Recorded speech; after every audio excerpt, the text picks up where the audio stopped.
Hello to all of my friends, also to my many enemies. Once again, it's your friend, brother, and humble servant coming back to you with another episode of Roosevelt Sounds Off. If this is your first time watching this particular video or my channel, please take the time and think about subscribing to the channel. And to old and new subscribers alike, on my channel, on my platform, you are all truly, truly welcomed.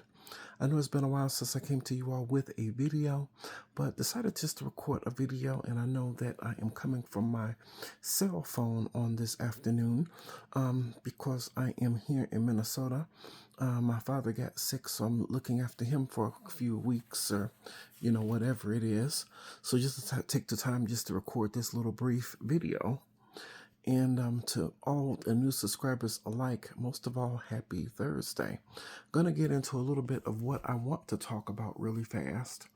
I want to talk about what happened yesterday on Capitol Hill when Dr. Anthony Fauci was interviewed by members of Congress. And to every question that they asked about the 2020 COVID-19 pandemic, to every question, he pleaded the fifth over 111 times. I'd have to say this is absolutely preposterous because he did not acknowledge once, didn't even apologize for all the stuff that took place in 2020 with this pandemic. And you see the title of the video. I was right the whole time. Because if any of y'all who have been watching me for a number of years saw how I pretty much challenged the narrative of the mainstream media back then, stuff that they were telling us. I challenged the narrative of so-called Democratic liberal politicians like a J.B. Pritzker or like a Gavin Newsom or like a Mayor Lori Lightfoot or Governor Gretchen Whitmer, questioning their lockdown and COVID orders. Come to find out that everything that we did in 20 and 21, it didn't help anything. It was no good, just like I predicted. Many businesses failed then because of the lockdowns. Many people lost homes, lost apartments. Nothing good happened to us in 2020, all because of these COVID mandates brought to us by radical Democratic governors because of the orders of Dr. Anthony Fauci.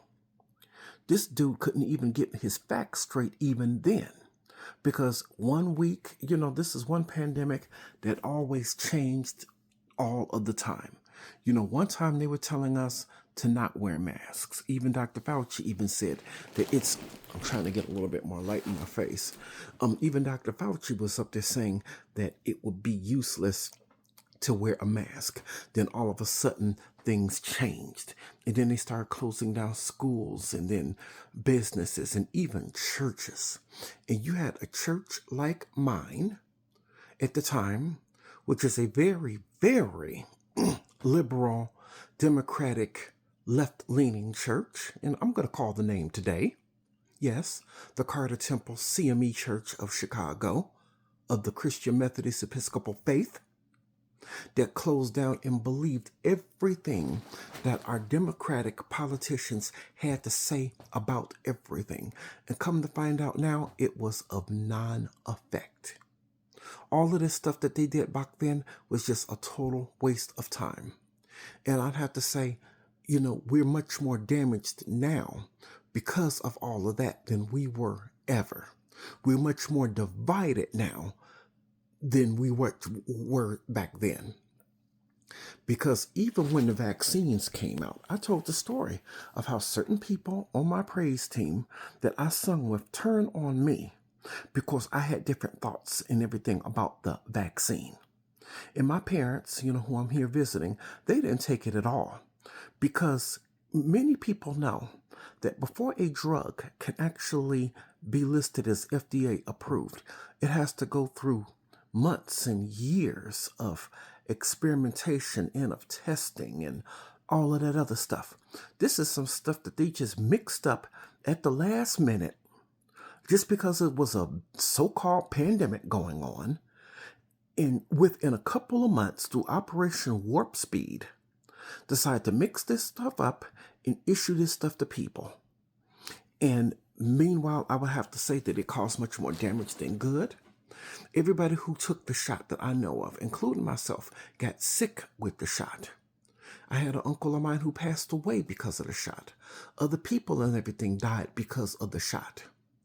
And all of this stuff, all of the time, including in the Christian Methodist Episcopal Church, and in the African Methodist Episcopal Church, in the African Methodist Episcopal Zion Church, Church of God in Christ, Full Gospel Baptist. They were actually trying to push this to black congregants over the pulpit. As far as I'm concerned, that conversation did not need to be had in the pulpit.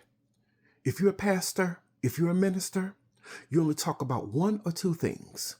You talk about how to live right, how to live according to the Bible, talk about how Jesus was born, you talk about how he lived, talk about how we're supposed to pattern our life, according to how he lived, talk about his death, focus on his resurrection, and how one of these days that he's coming back again for a church without a spot, wrinkle, or blemish. If you just concentrate on that and leave all this stupid racial and political, and most of all, vaccine crap alone, you'll be all right. Churches like the African Methodist Episcopal and the Christian Methodist Episcopal Church definitely need to understand that. Back then we had family members turning on other family members, all because they wouldn't wear a mask, or they wouldn't social distance, or maybe they had different thoughts about what was going on with the pandemic.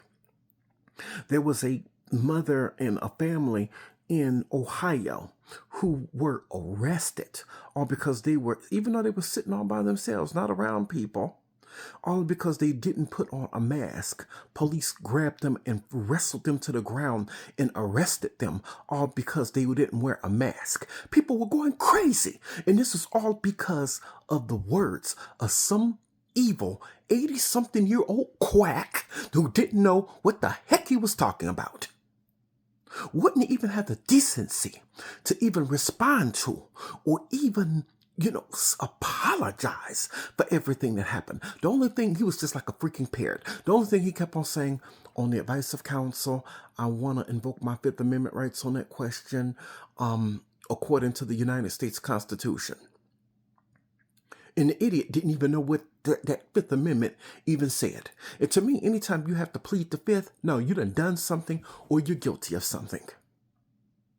And even though this is a little bit off topic, but it's still good.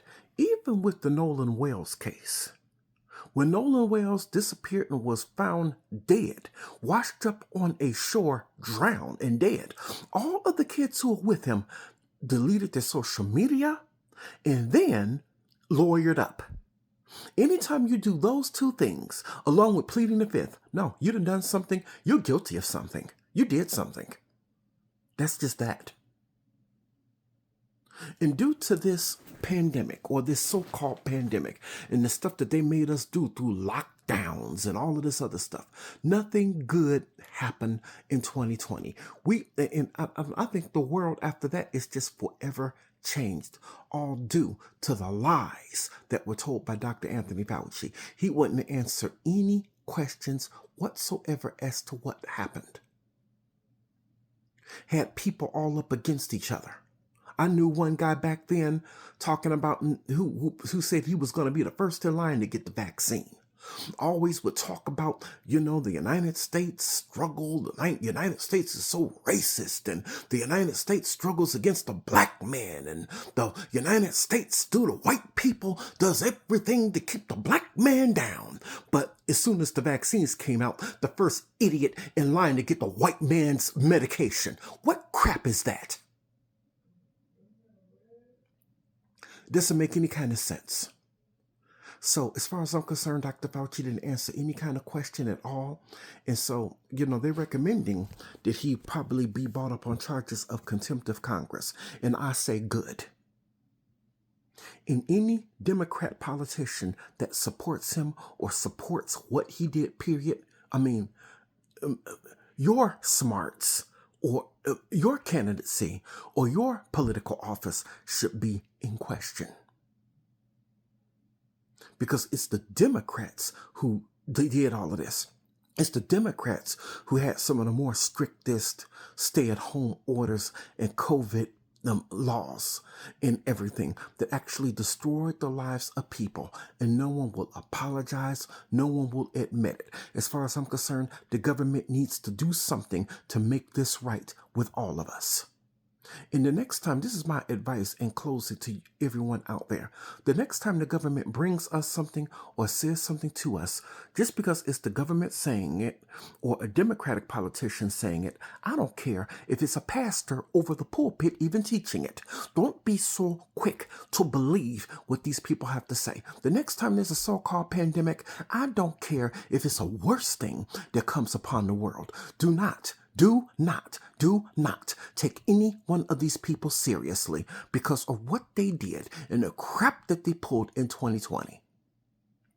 All of this stuff was just a ploy, working with the government and working with the Bill and Melinda Gates Foundation just to get the vaccine in people's arms. And you had all these companies like Burger King, McDonald's, Krispy Kremes, people offering people, free food and free burgers and free fries and free shakes in order to take the vaccine. No one, or that never happened ever in history, except for now, that they offered people to take prizes and free stuff just to get vaccinated. It just completely divided us. And, the world is completely changed because of this whole thing. And I don't think, because me and my mother, we were talking about it. She says that the world is forever changed. And she says she doesn't see it ever coming back or ever getting better in her lifetime. And it may not even get any better in my lifetime. Everything's forever changed, all due to the lies that we were told and all of the laws that we had to follow in 2020. I was right the whole entire time. Suicides went up. Alcoholism went up. Drug abuse went up. Divorces went up. Child abuse went up. Why? All because of the lies of our government and Dr. Anthony Fauci. He should be brought up on charges. This idiot needs to go to jail. So just wanted to bring you that this afternoon. So if anybody liked this video, please do me a favor. Give me a thumbs up. I greatly appreciate it. And please tune in next time for the next episode of Roosevelt Sounds Off. And until this next video, or until the next video, should I say, peace and blessings to all of you and your families.